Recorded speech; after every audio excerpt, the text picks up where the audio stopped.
తెలంగాణలో ఎండలు మండిపోతున్నాయి. ఉదయం 10 గంటల నుంచే భానుడి ప్రతాపం మొదలవుతోంది. వేడి, ఉక్కపోత ప్రజలను ఉక్కిరిబిక్కిరి చేస్తున్నాయి. ప్రస్తుతం 41 డిగ్రీల వరకు నమోదు అవుతున్న ఉష్ణోగ్రతలు త్వరలో 44 డిగ్రీలకు చేరుతాయని వాతావరణ శాఖ చెప్పింది. సూపర్ ఎల్నివోను భారతీయ వాతావరణ కేంద్రం పరిశీలిస్తోందని వాతావరణ అధికారి శ్రీనివాస్ చెప్పారు. స్ట్రాంగ్ ఎల్నివో ఏర్పడితే వర్షాకాలం ముందు వచ్చే వర్షాలు రాకపోవచ్చునని, జూన్ జూలైలో ఎండలు కొనసాగి వర్షాలు తక్కువ కురుస్తాయంటున్న వెదర్ ఆఫీసర్ శ్రీనివాస్తో మా ప్రతినిధి విశాల్ ఫేస్ టు ఫేస్. ఏ విధంగా ఉష్ణోగ్రతలు నమోదవుతున్నాయి, రాబోయే రోజుల్లో అంటే ఈ ఏప్రిల్ నెలాఖరు లేదా వచ్చే మే నెలలో ఉష్ణోగ్రతలు ఎన్ని డిగ్రీల వరకు చేరుకునే అవకాశం ఉంటుంది, ముఖ్యంగా సూపర్ ఎల్నినో ప్రభావం ఈసారి భారతదేశంతో పాటు ప్రపంచవ్యాప్తంగా ఈ సూపర్ ఎల్నినో ప్రభావం ఉంటుందని శాస్త్రవేత్తలు హెచ్చరిస్తున్నారు. సూపర్ ఎల్నినో గురించి అదేవిధంగా తెలంగాణలో ఎండల తీవ్రత ఏ విధంగా ఉండబోతుందో తెలుసుకుందాం. ప్రస్తుతం మనతో పాటు తెలంగాణ వాతావరణ శాఖ అధికారి శ్రీనివాస్ ఉన్నారు, వారిని అడిగి తెలుసుకుందాం. సార్, ప్రస్తుతం తెలంగాణలో ఉష్ణోగ్రతలు ఏ విధంగా నమోదవుతున్నాయి, ఇది రాబోయే రోజుల్లో ఎన్ని డిగ్రీల వరకు చేరుకునే అవకాశం ఉంది? మనకి రాష్ట్రంలో ప్రస్తుతం 36 నుంచి 39 డిగ్రీల మధ్యలో ఈ ఉష్ణోగ్రతలు నమోదవుతున్నాయి. మనకి అత్యధిక టెంపరేచర్లు ఎప్పుడు కూడా మన తెలంగాణ ప్రాంతంలో ఉత్తర తెలంగాణ ఆదిలాబాదు, కొమరంభీం, మంచిర్యాల ఆ జిల్లాలు, అలాగే తూర్పు తెలంగాణ భద్రాద్రి కొత్తగూడెం, ఖమ్మం ప్రాంతంలోనూ, దక్షిణ తెలంగాణ మహబూబ్ నగర్ జిల్లా ప్రాంతంలోనూ ఎక్కువ ఉంటాయి.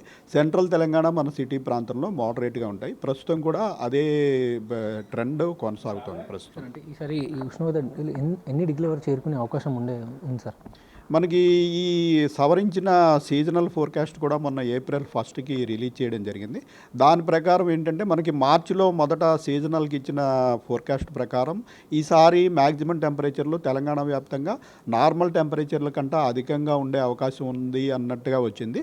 అయితే మనకి ఫర్దర్ మార్చిలోని డేటాతోటి మళ్ళీ కంపేర్ చేసుకున్నప్పుడు ఈ ఏప్రిల్ 1కి రిలీజ్ చేసిన దాంట్లో ఏమొచ్చిందంటే మనకి ఏప్రిల్ మే నెలలో మన మ్యాక్సిమం టెంపరేచర్లు వచ్చి ఇంచుమించు సాధారణ స్థాయిలో కొనసాగే అవకాశం ఉంది. అలాగే హీట్ వేవ్ల సంఖ్య కూడా సాధారణ స్థాయిలోనే, ఇది మనకు మార్చిలో ఇచ్చిన దాంట్లో సాధారణ స్థాయి కంటే హీట్ వేవ్లు ఎక్కువగా ఉండే అవకాశం ఉంది తెలంగాణలో అని రావడం జరిగింది. అయితే సవరించిన దాంట్లో మటుకు సాధారణ స్థాయిలోనే హీట్ వేవ్ రోజుల సంఖ్య ఉండే అవకాశం ఉంది అని కూడా మనకి వచ్చింది. గతంలో 42 డిగ్రీల పైన కూడా ఉష్ణోగ్రతలు నమోదైన సందర్భాలు ఉన్నాయి. ఈసారి గత ఏడాది కానీ లేదా గత 5 సంవత్సరాలతో పోల్చుకుంటే ఈసారి ఉష్ణోగ్రతలు ఏమైనా మార్పు ఉందా?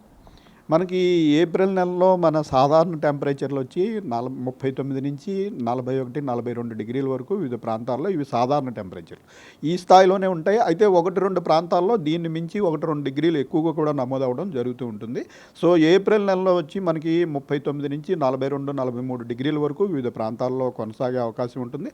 అలాగే మే నెలలో వచ్చి మనకి 40 నుంచి 43 డిగ్రీల వరకు సాధారణ టెంపరేచర్లు ఉంటాయి.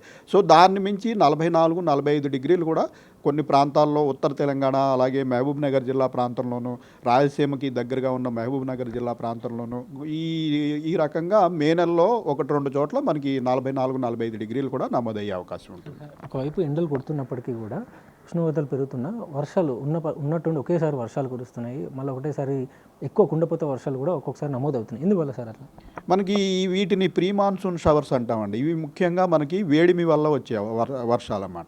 ఇలా టెంపరేచర్లు 39, 40, 40 డిగ్రీలు ఒక 4-5 రోజులు బాగా టెంపరేచర్లు పెరిగినప్పుడు వివిధ ప్రాంతాల మధ్య ఉన్న ఉష్ణోగ్రత డిఫరెన్సెస్ వల్ల మనకి అప్పర్ అట్మాస్ఫియర్లో సైక్లోనిక్ సర్క్యులేషన్స్, అలాగే ద్రోణి అంటాం మనం, ట్రఫ్ ఆఫ్ లో ప్రెషర్, ఇటువంటివి ఏర్పడుతుంటాయి. ఇటువంటివి ఏర్పడినప్పుడు ఏమవుతుందంటే మనం తెలంగాణ ఈ ద్వీపకల్ప భారతదేశంలో మధ్యలో ఉన్నాము.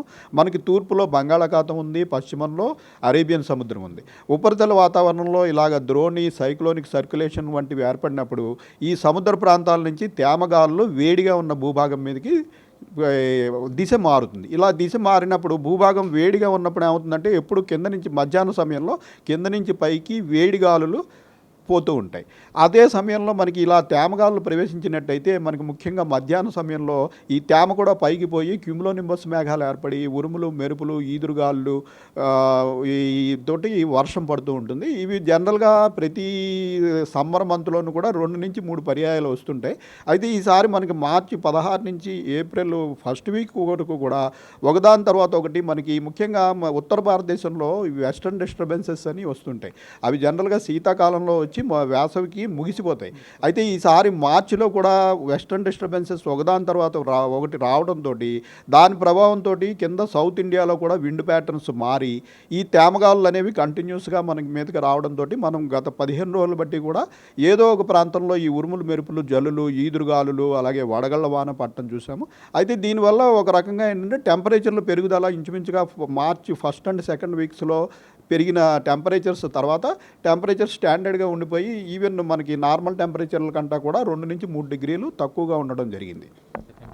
రైట్. ముఖ్యంగా ప్రస్తుతం తెలంగాణలో నమోదవుతున్న ఉష్ణోగ్రతలను అంచనా వేస్తూ ప్రస్తుతం తెలంగాణకు కొన్ని జిల్లాలకు 38 నుంచి 41 డిగ్రీల ఉష్ణోగ్రత నమోదవుతుండడంతో ఎల్లో అలర్ట్ ప్రస్తుతం కొనసాగుతుంది. అయితే రాబోయే రోజుల్లో కొన్ని జిల్లాలలో ఉత్తర తెలంగాణ జిల్లాలో అదేవిధంగా మహబూబ్నగర్లో 41 డిగ్రీల కంటే ఎక్కువగా అంటే 43, 44 డిగ్రీలు కూడా ఈ వేసవి సీజన్లో నమోదయ్యే అవకాశం ఉందని వాతావరణ అధికారి చెప్తున్నారు. ముఖ్యంగా స్ట్రాంగ్ ఎల్నినోకి సంబంధించి చర్చ కొనసాగుతున్న సమయంలో ఒకవేళ స్ట్రాంగ్ ఎల్నినో దానికి సంబంధించి ఇంకా అధ్యయనాలు కొనసాగుతున్నాయి.